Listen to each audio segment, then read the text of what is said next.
சகோதர சகோதரிகளே, உங்களுடையதும் என்னுடையதுமான இப்பலி எல்லாம் வல்ல தந்தையாகிய இறைவனுக்கு ஏற்றதாகும்படி ஜெபியுங்கள். ஆண்டவர் தமது பெயரின் புகழ்ச்சிக்காகவும் ஆட்சிக்காகவும் தமது நன்மைக்காகவும் புனித திருவையின் அனைத்து நலன்களுக்காகவும் முதல் கையிலிருந்து இப்பலியை ஏற்றுக்கொள்வாராக. ஆண்டவரே, எங்கள் பணிகளை காணிக்கையாக உமது பீடத்துக்கு கொண்டு வருகின்றோம். இவற்றை கனிவுடன் ஏற்று எங்களது மீட்பின் அருளடையாளமாக மாற்றுவீராக.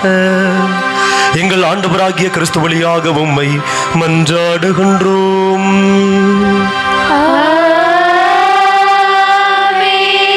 ஆண்டவர் உங்களோடு இருப்பாராக.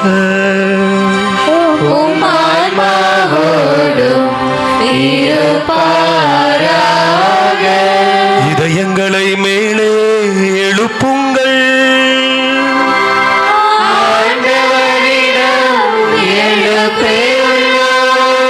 நம் இறைவனாகிய ஆண்டவருக்கு நன்றி கூறுவோம்.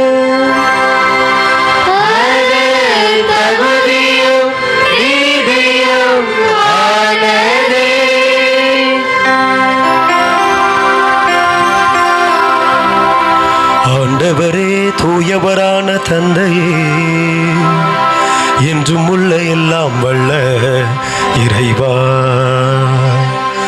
எங்கள் ஆண்டவராகிய கிறிஸ்து வழியாக எந்நாளும் எவ்விடத்திலும் நாங்கள் உமக்கு நன்றி செலுத்துவது மெய்யாகவே தகுதியும் நீதியும் ஆகும்.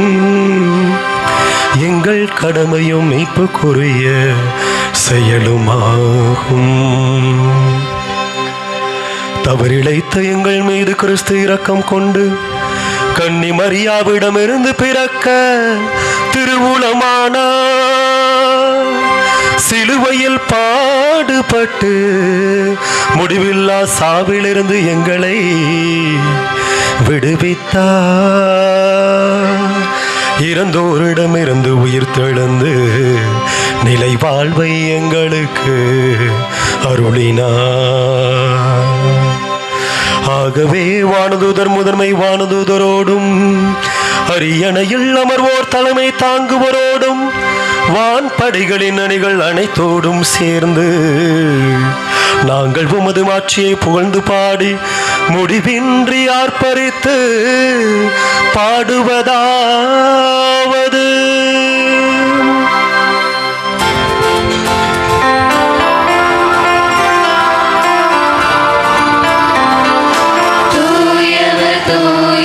தூயவரே, வான்படைகளின் கடவுளாகிய ஆண்டவர், விண்ணகமும் மண்ணகமும் உமது மாட்சியால் நிறைந்துள்ளன.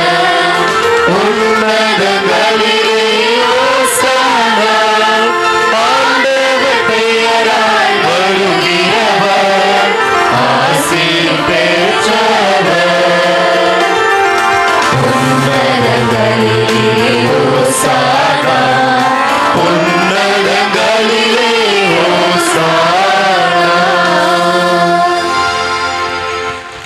ஆண்டவரே, நிர்மையாகவே தூயவர், தூய்மை அனைத்துக்கும் ஊற்று. ஆகவே உம்முடைய ஆவியை பொழிந்து இக்காணிக்கைகளை தூய்மைப்படுத்த உம்மை வேண்டுகின்றோம். இவ்வாறு எங்கள் ஆண்டவர் இயேசு கிறிஸ்துவின் உடலும் இரத்தமுமாக எங்களுக்கு இவை மாறுவனவாக அவர் பணித்தவாறே இம்மறை நிகழ்வுகளை கொண்டாடுகின்றோம். அவர் பாடுபட உளம் கனிந்து தம்மை கையளித்த போது அப்பத்தை எடுத்து நன்றி செலுத்தி அதை பிட்டு தம் சீடருக்கு அளித்து அவர் சொன்னார்: அனைவரும் இதிலிருந்து பெற்று உண்ணுங்கள், ஏனெனில் இது உங்களுக்காக கையளிக்கப்படும்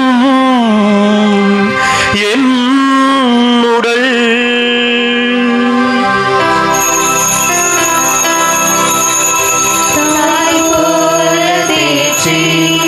தந்தை போல ஆற்றி தோள் மீது சுமந்திடும் இயேசையா.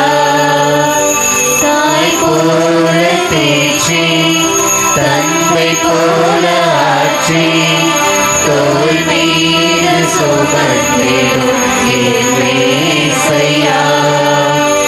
உம்மை போல புரிந்து கொள்ள யாரும் இல்லை, உம்மை போல அரவணைக்க யாரும் இல்லை, உம்மை போல புரிந்து கொள்ள யாரும் இல்லை, உம்மை போல அரவணைக்க யாரும் இல்லை. இப்போதும் என் வாழ்விலே இயேசையா, நீர் போதும் என் வாழ்விலே.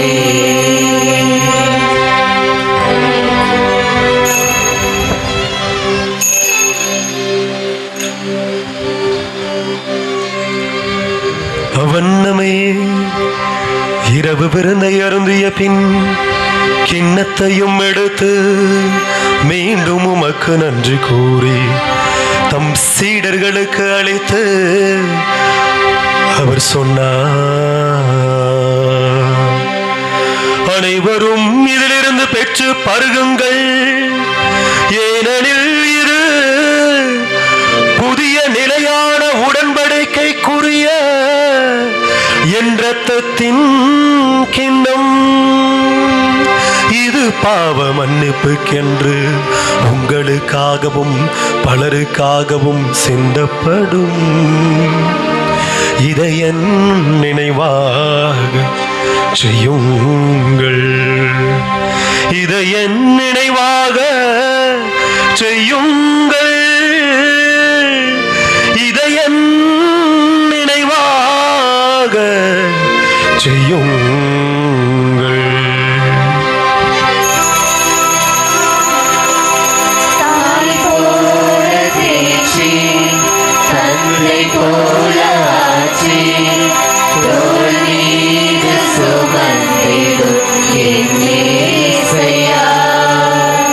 தாய் போல தேற்றி தந்தை போல ஆற்றி தோள் மீது சுமந்திடும் என் இயேசையா. உம்மை போல புரிந்து கொள்ள யாரும் இல்லை, உம்மை போல அரவணைக்க யாரும் இல்லை, உம்மை போல புரிந்து கொள்ள யாரும் இல்லை, உம்மை போல அரவணைக்க யாரும் இல்லை. நீர் போதும் என் வாழ்விலே இயேசையா, நீர் போதும் என் வாழ்விலே, நீர் போதும் என் வாழ்விலே இயேசையா, நீர் போதும் என் வாழ்விலே.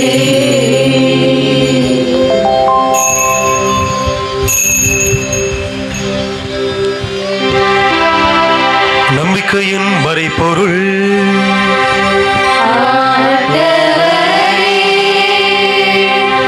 நீர் வருமளவும் உமது இறப்பினை அறிக்கையிடுகின்றோம். உமது உயிர்ப்பினையும் எடுத்துரைக்கின்றோம். ஆகவே ஆண்டவரே, நாங்கள் கிறிஸ்துவின் இறப்பினையும் உயிர்ப்பினையும் நினைவு கூர்ந்து வாழ்வு தரும் அப்பத்தையும் மீட்பளிக்கும் கிண்ணத்தையும் உமக்கு ஒப்புக் கொடுக்கின்றோம். உம் திருமுன் நின்று உமக்கு ஊழியம் புரிய தகுந்தவர்கள் என எங்களை ஏற்றுக்கொண்டீர். எனவே உமக்கு நன்றி செலுத்துகின்றோம்.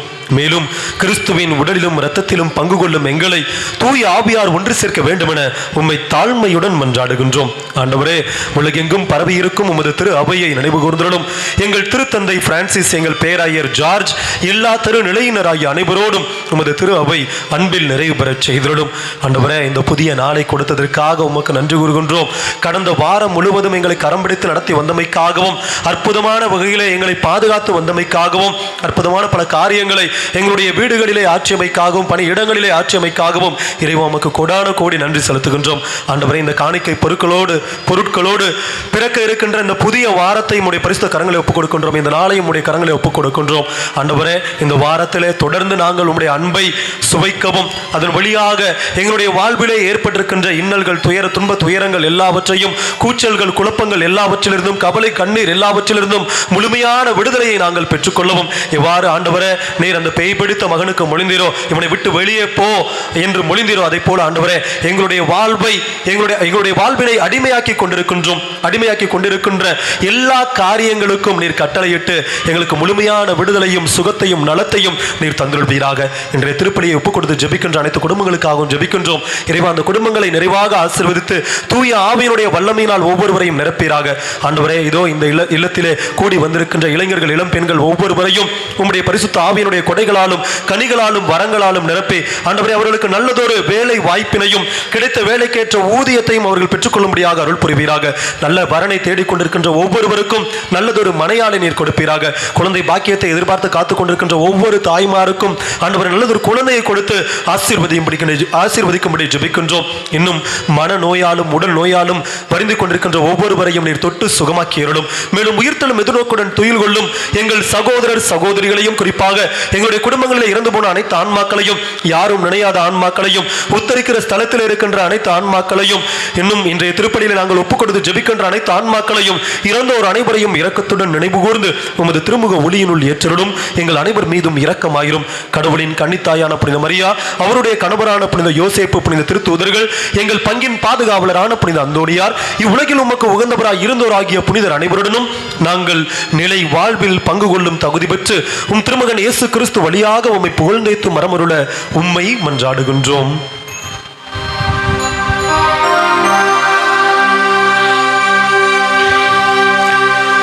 இவர் வழியாக, இவரோடு, இவரில் எல்லாம் வல்ல இறைவனாகிய தந்தையே, தூய ஆவியாரின் ஒன்றிப்பில் எல்லா புகழும் மாற்றியும் என்றென்றும் உமக்கு உரியதே.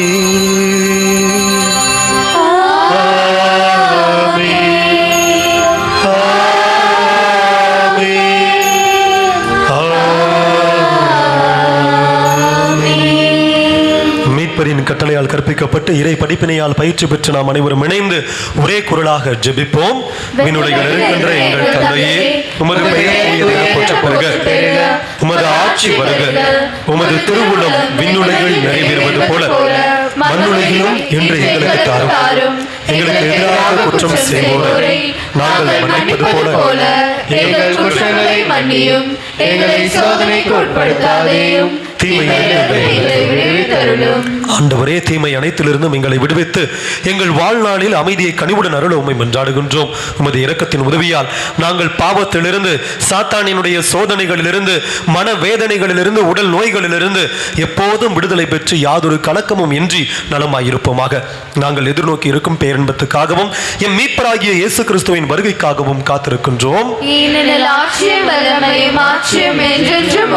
ஆண்டவர் இயேசு கிறிஸ்துவை அமைதியை உங்களுக்கு விட்டுச் செல்கின்றேன், என் அமைதியை உங்களுக்கு அளிக்கின்றேன் என்று உம் திரு தூதர்களுக்கு மொழிந்தீர.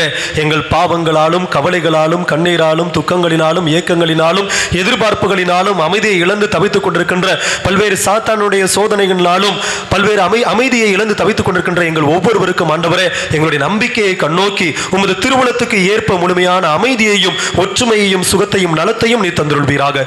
என்றென்றும் வாழ்ந்து ஆட்சி செய்கின்றவர் நீரே. ஆண்டவருடைய அமைதி உங்களோடு என்றும் இருப்பதாக.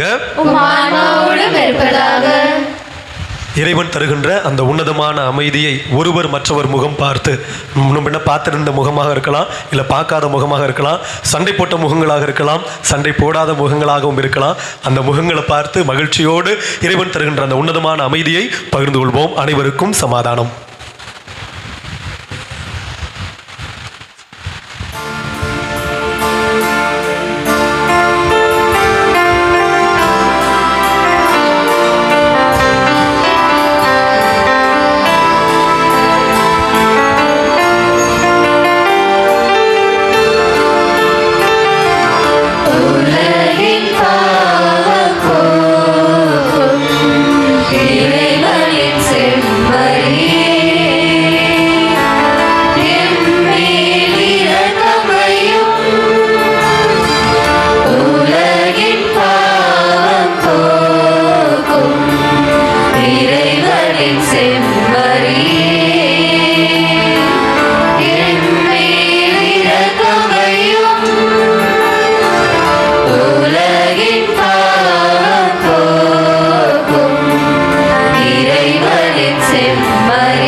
இதோ இறைவனின் செம்மறி, இவரே உலகத்தின் பாவங்களை போக்குகின்றவர்.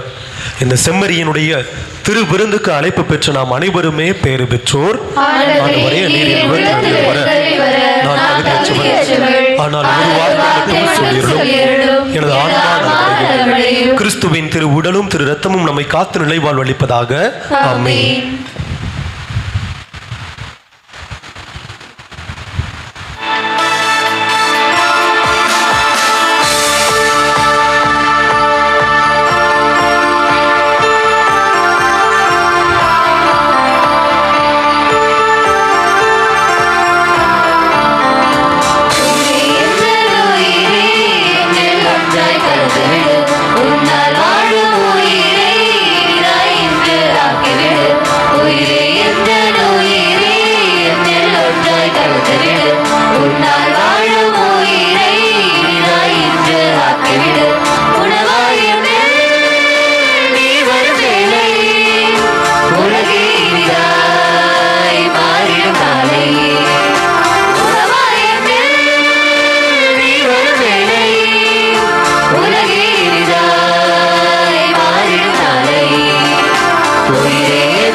கலந்துவிடு ஒரு நாள் வாழும் உயிரை இனிதாய் என்று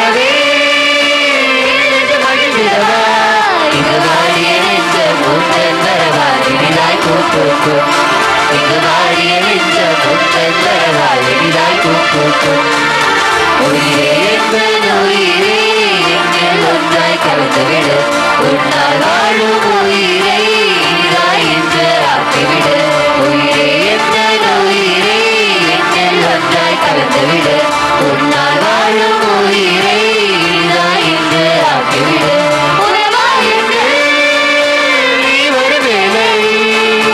உலகே இனிதாய் மாறிடும் நாளை உணவாயிற்று நீ வரும் வேளை உலகே இனிதாய் மாறிடும் நாளை உயிரே எந்தன் உயிரே என்னில் ஒன்றாய் கலந்துவிடு உன்னால் வாழும் உயிரை இனிதாய் என்று ஆக்கிவிடு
கிறிஸ்துவின் ஆன்மாவே என்னை புனிதப்படுத்தி அருளும் கிறிஸ்துவின் திருவுடலே என்னை மீட்டருளும் கிறிஸ்துவின் திரு ரத்தமே என்னை மறைத்தருளும் உம்மிடம் இருந்து என்னை பிரிய விடாதேயும் தீய பகைவரிடமிருந்து என்னை காத்தருளும் எனது இறப்பின் வேளையில் என்னை அழைத்தருளும் உம்மிடம் வர எனக்கு கட்டளையிட்டருளும் உம் புனிதரோடு எக்காலமும் உம்மை புகழ செய்தருளும் ஆமென்.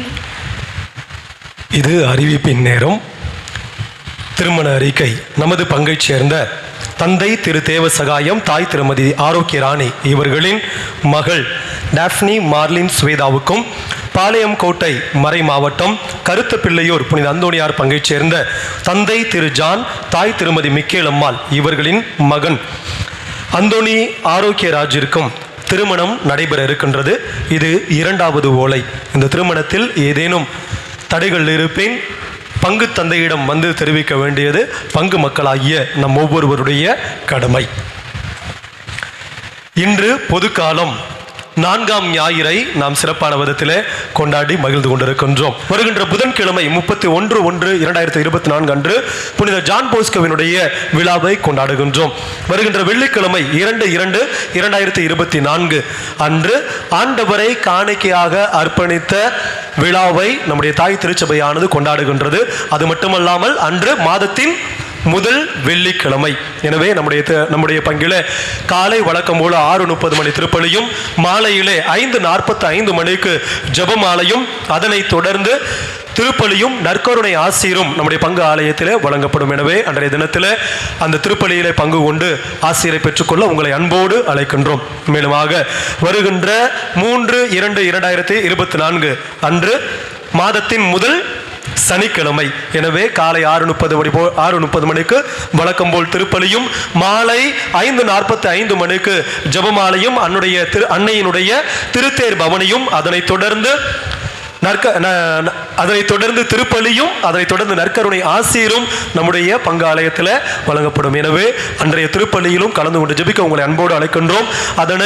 அந்த திருப்பலியை மரியாளின் சேனையைச் சேர்ந்த அனைவருமாக இணைந்து அந்த வழி நடத்துவார்கள். எனவே மரியாளின் சேனையைச் சேர்ந்த அந்த அவர்களோடு இணைந்து நாமும் அந்த திருப்பலியிலே பங்கு பெற்று அன்னையினுடைய ஆசீரை நிறைவாக பெற்றுக்கொள்வோம்.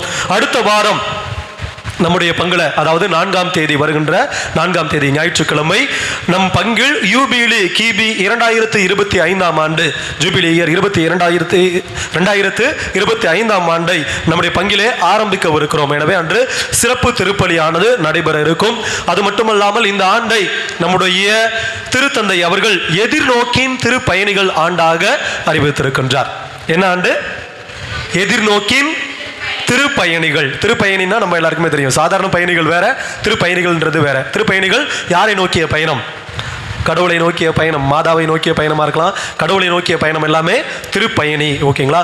அதனால எதிர்நோக்கின் திருப்பயணிகளாக அப்படின்னு சொல்லிட்டு அந்த தலைப்புல நாம சிந்திக்க இருக்கின்றோம். அது மட்டும் இல்லாமல் அதை பற்றிய லோகோ, அந்த சிம்பிளோட இங்கே போட்டிருக்காங்களா, கடந்த வருடத்திற்கான இது இல்லை, இது அதில் வந்து லோகோ இருக்குது. அந்த லோகோக்கான அர்த்தம், அந்த நாளம் என்ன அப்படின்றதெல்லாம் நம்ம வந்து முன்னாடி கேட்டிருந்திருப்போம். அதே போல இந்த வருடத்திற்கான லோகோ, அதனுடைய அர்த்தம் என்ன, ஆழம் என்ன, எதற்காக இந்த ஆண்டு வந்து எதிர்நோக்கின் திருப்பயணிகள் ஆண்டாக நம்முடைய திருத்தந்தை அவர்களால் அறிவிக்கப்பட்டது என்பதை பற்றி அடுத்த வாரம் திருப்பலியில நாம் அறிந்து கொள்ள இருக்கின்றோம். எனவே அந்த திருப்பலியில அனைவரும் பக்தியோடு வந்து பங்கு கொள்ளும்படியாக பங்கு தந்தையின் சார்பாக உங்களை அன்போடு அழைக்கின்றேன். வருகின்ற 3/2/2024 சனிக்கிழமையே தான். சனிக்கிழமை நாங்கள்லாம் படித்த எம்எம்ஐ குருத்துவ கல்லூரியில் ஒரு கலந்துரையாடலானது, இறையியல் கலந்துரையாடல் ஏற்பாடு செய்யப்பட்டிருக்கின்றது. அந்த இறையியல் கலந்துரையாடலுக்கு கலந்து கொள்ள ஆசைப்படுபவர்கள் சனிக்கிழமை தான் காலையில் ஆரம்பித்து மதியானத்தோட அந்த கலந்துரையாடல் முடிந்துவிடும். லஞ்சு அங்கே கொடுத்துருவாங்க, இடையில டீ டிஃபன் அதுவும் கொடுத்துருவாங்க. இந்த கலந்துரையாடலில் இறை நம்மில் ஆன்மீகம், அதாவது கடவுள் நம்மோடு அப்படிங்கிறத அந்த தலைப்பின் கீழே, கடவுள் நம்மோடு ஆன்மீகம் அப்படிங்கிற அந்த தலைப்பின் கீழே இன்னொரு தலைப்பு இருக்குது. அந்த தலைப்பில் சிந்திக்க இருக்கின்றார்கள் அருட்தந்தை அருள்மணி. நம்மளுக்கு தெரியும், எல்லாருக்குமே தெரிஞ்சவர். நம்ம ரொம்ப அருமையாக இறைவனுடைய வார்த்தைகளை வல்லமையோடு எடுத்துக்கூறக்கூடிய அந்த தந்தை அவர்கள் தான் அன்னைக்கு சிறப்பு விருந்தினராகவும் செய்தியை பகிர்ந்து கொள்ளவராகவும் வருகின்றார். எனவே அன்றைய தினத்தில் எல்லாரும் யாருக்கெல்லாம் வாய்ப்பு இருக்குதோ அவங்க எல்லாரும் அதில் உங்களுடைய பெயர்களை நம்முடைய அருட்சகோதரர் சின்னப்பா அவர்களிடம் நீங்கள் பதிவு செய்து கொள்ளுங்கள். உங்களுக்கு வந்து வண்டி போகணும் வரணும் அப்படின்றதுக்கு வண்டி தேவைப்பட்டுச்சுன்னா, நிறைய பேர் வர்றீங்கன்னா, ஒரு 25 பேர்லேருந்து 30 பேர் இல்லை 50 பேர் இங்கேருந்து நம்ம பங்குலேருந்து வர்றாங்க அப்படின்னா அதற்காக வண்டியானது ஏற்பாடு செய்யப்படும். கார் அங்கேருந்து, பஸ் வந்து அங்கேருந்து ஏற்பாடு செய்யப்படும். அங்கேருந்து பிக்கப் பண்ணிட்டு வந்து இங்கே வந்து பிக்கப் பண்ணிக்குவாங்க. 25-30 பேருக்கு மேலே இருந்தால், குறைவான நபர்களாக இருந்தால் வண்டி வந்து கொஞ்சம் அது நம்ம ஏற்பாடு பண்ணுறதுல அர்த்தம் இல்லாமல் போயிடும். அதனால் நிறைய பேர் அந்த கலந்துரையாடலில் கலந்து கொள்ளலாம், இறை செய்தியை நம்ம பெற்றுக்கொள்ளலாம். அதுக்காக வண்டி அப்படியா 10-15 பேராக இருந்தால் கூட பரவாயில்ல, நான் வண்டி ஏற்பாடு பண்ணுறேன் அப்படின்னு சொல்லிட்டு நம்முடைய சகோதரர் சொல்கிறாரு. எனவே அன்னைக்கு அந்த சனிக்கிழமை ஒரு ½ hour அந்த மதியம் வரைக்கும் தான். எனவே வாய்ப்புள்ளவர்கள் அந்த கலந்துரையாடலில் கலந்து கொள்ளும்படி உங்களை அன்போடு கேட்டுக்கொள்கிறேன். இந்த வாரம் திருப்பலியை சிறப்பித்த புனித ஜான் போஸ்கோ அன்பியத்திற்கு பங்கு தந்தையின் சார்பாகவும் நம் அனைவரின் சார்பாகவும் நன்றிகளையும் பாராட்டுகளையும் தெரிவித்துக் கொள்வோம். நம்ம ஒரு அருமையான அந்த பாவ சங்கீர்த்தனத்தில் ரொம்ப அருமையானது ஒரு பாடலை சூப்பராக பாடினாங்க. அந்த அவங்க அதாவது TR ராஜேந்திர மாதிரியான ஒரு வேஷம் இல்லை, ஊதாரி மைந்தனை போல ஒரு வேஷத்தில் அந்த இது பண்ணாங்க. எனவே அவர்களுக்கு மறுபடியும் நம்முடைய நன்றிகளையும் பாராட்டுகளையும் அவர்களுக்கு தெரிவித்துக் கொள்வோம். அடுத்த வாரம் திருப்பலியை சிறப்பிப்பவர்கள் புனித அருளானந்தர் அன்பியம். அதுக்கு அடுத்தபடியாக ஒரு முக்கியமான நிகழ்வு நம்முடைய பங்குல நடக்க இருக்கின்றது. அது என்னன்னு சொல்லி கேட்டீங்கன்னா, மரியாளின் சேனையைச் சேர்ந்த எல்லாருக்குமே நல்லா தெரிந்தது. வருகின்ற 11ஆம் தேதி, பிப்ரவரி மாதம் 11ஆம் தேதி மரியன்னை மாநாடானது நம்முடைய பங்குல நடக்க இருக்கின்றது. எனவே அந்த மாநாடானது சிறப்பான விதத்திலே நடக்கவும், அதுக்கு வந்துட்டு பொருளுதவிகள் இன்னும் எல்லா உதவிகளும் எந்த ஒரு பிரச்சனையும் இல்லாமல் நல்லபடியாக அந்த மாநாடு வெற்றி அடையும்படி, அந்த மாநாடு வெற்றி அடையும்படி நாம் அனைவரும் இணைந்து அவர்களுக்காக ஜெபிப்போம். அந்த மாநாட்டிற்கு எல்லோரும் வந்து தவறாது பகிர்ந்து கொள்வோம். அது மட்டும் இல்லாமல் இளையோர் குழுவில் நிறைய பேர் இருக்கிறாங்க. நம்முடைய பங்குல ஏறக்குறைய இப்போ 1000 குடும்பங்களை நெருங்கியாச்சு. 1000 குடும்பங்களை நெருங்கியாச்சு. நம்முடைய குடும்பங்களில் கட்டாயமாக இளைஞர்கள், இளம் பெண்கள் இருக்கிறார்கள்.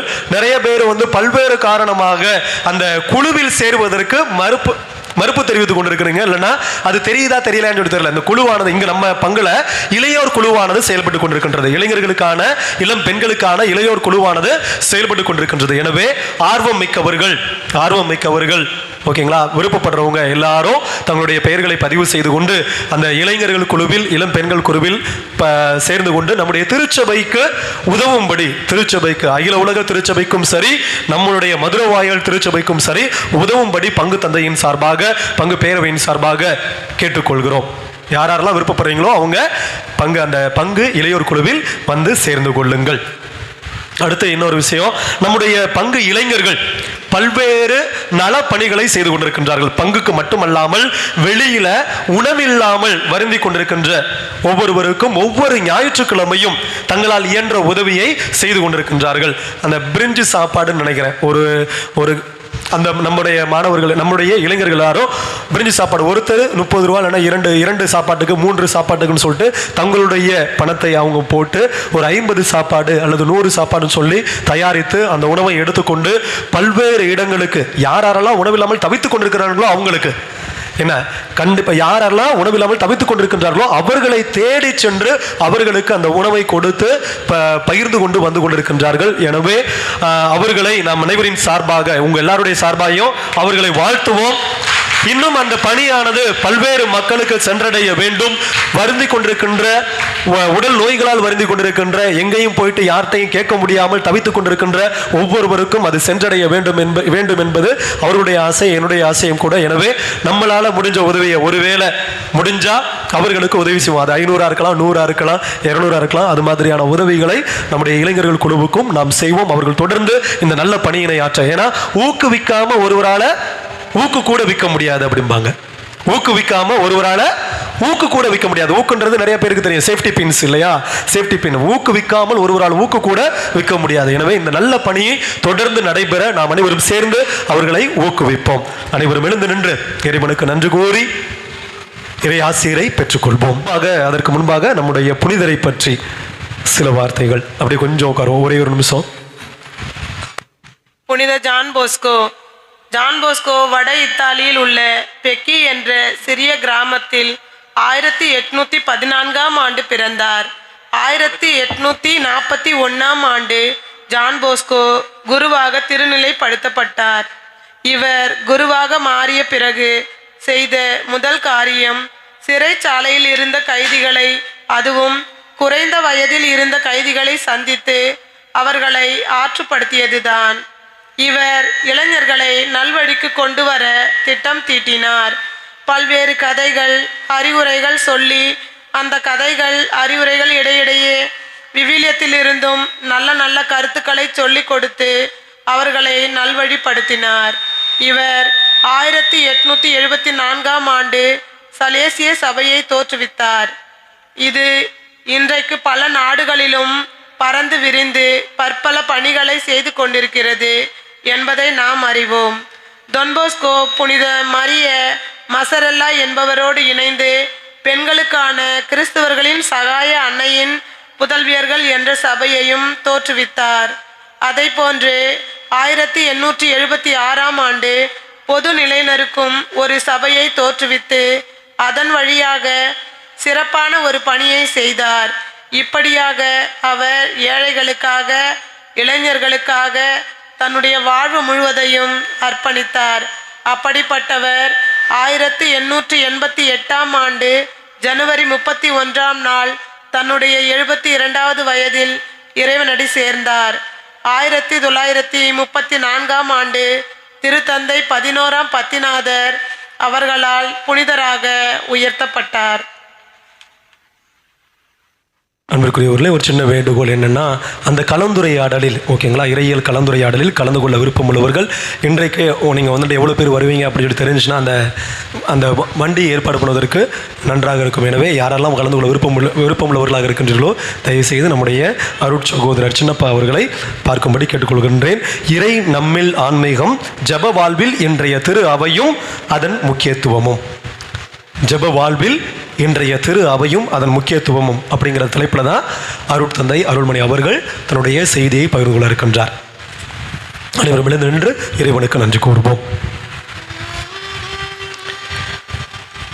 இறைவா, ஒரே அப்பத்திலும் ஒரே கிண்ணத்திலும் நாங்கள் பங்கேற்க திருவுளமானீரே.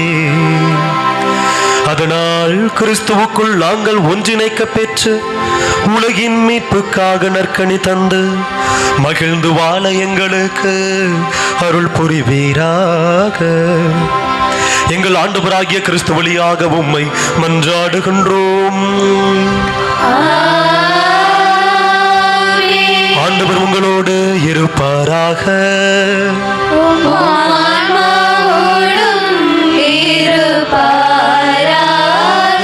எல்லாம் வல்ல இறைவன் தந்தை மகன் தூயாவியார் உங்கள் ஒவ்வொருவரையும் நிறைவாக ஆசீர்வதிப்பாராக.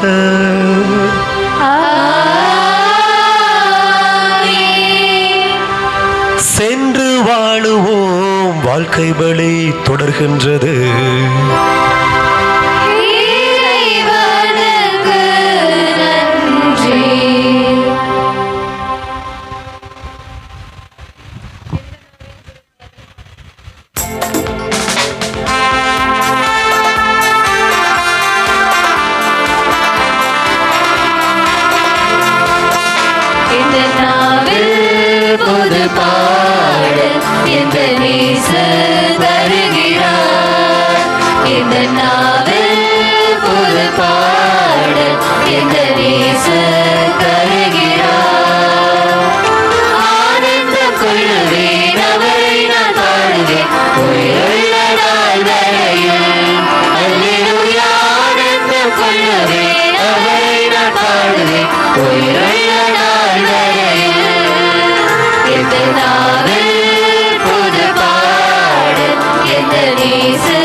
மதுரமான திருதயமே எங்கள் மேல் இரக்கமாயிரும். மரியாளின் மாசற்ற திருதயமே எங்களுக்காக வேண்டிக் கொள்ளும். நம் பங்கின் பாதுகாவலரான புனித அந்தோணியாரே எங்களுக்காக வேண்டிக் கொள்ளும். எல்லா புனிதர்களே புனிதைகளே எங்களுக்காக வேண்டிக் கொள்ளுங்கள். தந்தை மகன் தூய ஆவியாரின் பெயராலே ஆமென். இயேசுவுக்கே புகழ், இயேசுவுக்கே புகழ், இயேசுவுக்கே மகிமை, இயேசுவுக்கே மகிமை, இயேசுவுக்கே நன்றி, இயேசுவுக்கே நன்றி. மரியே வாழ்க, மரியே வாழ்க.